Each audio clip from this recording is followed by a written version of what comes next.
After nearly 12 hours, the former Prince Andrew left a British police station. This is after his arrest on suspicion of misconduct in public office. It carries a maximum sentence of life in prison. After the arrest, King Charles said in a statement the law must take its course. So with new attention on the former prince, the Epstein files are back in the headlines. And the fallout is reaching Massachusetts, from new pressure at Harvard to a Boston museum that keeps getting dragged into the controversy. We have team coverage on this tonight. We'll get to NBC 10 political commentator Sue O'Connell in just a moment. But we want to begin with our Mary Marcos at the Live Center. Mary. JC, Glenn, two very different institutions are feeling the aftershocks of the Epstein files tonight. One seeing a push to remove a longtime board chair over his ties to Epstein, and the other caught in the crossfire of viral misinformation. The Epstein files aren't just reopening old questions, they're sparking new ones right here in Massachusetts. At Harvard, the Crimson says members of the Hasty Pudding are passing around a petition to remove board chair Andrew Farkas over his ties to Epstein and to rename the building dedicated to his father. According to their emails, Farkas visited the island, calling Epstein one of the blessings in his life and, quote, one of the bravest men I've ever known.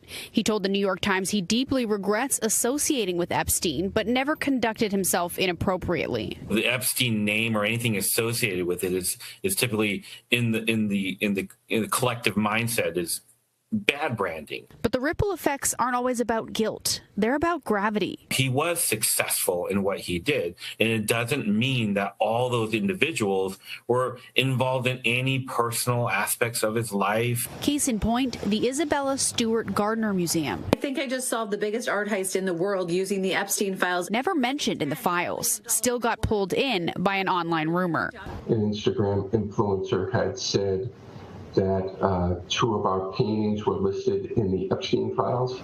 Those are not ours. I mean, the titles are wrong. The names of the artists aren't accurate. That misinformation that the two paintings were among 13 stolen in 1990 spread so fast that people haven't stopped calling about the $10 million reward for the Gardner heist. I'm still getting phone calls from people, and some of them get quite upset when I tell them that's not our stuff. Other emails show Epstein talking with a Harvard math professor about buying the old Boston Globe building on Morrissey Boulevard nearly 10 years ago. Andrew Farkas could not be reached for comment, and neither Harvard nor the Hasty Pudding responded to us. Whether more fallout lands here in Massachusetts, we'll have to wait and see.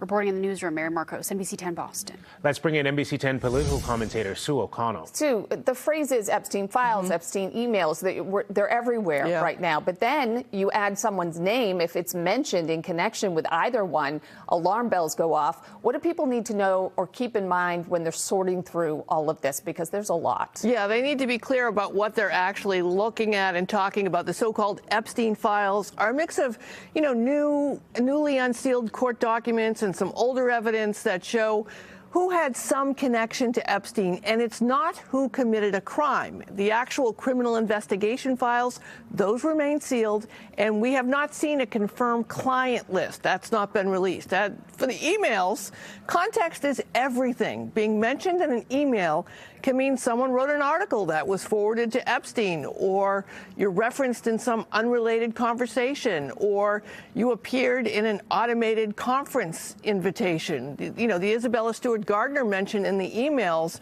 is about a concert that's happening there. Look, Marilyn Monroe appears 25 times at my count in the emails, and she died in 1962. So that alone should tell you how carefully this material needs to be read. So before anyone renders a verdict in the court of public opinion or thinks they've solved a crime, put your critical thinking cap on, consider the context, and wait for more information before you pass judgments. All right, Sue, thanks so much for that. You're welcome.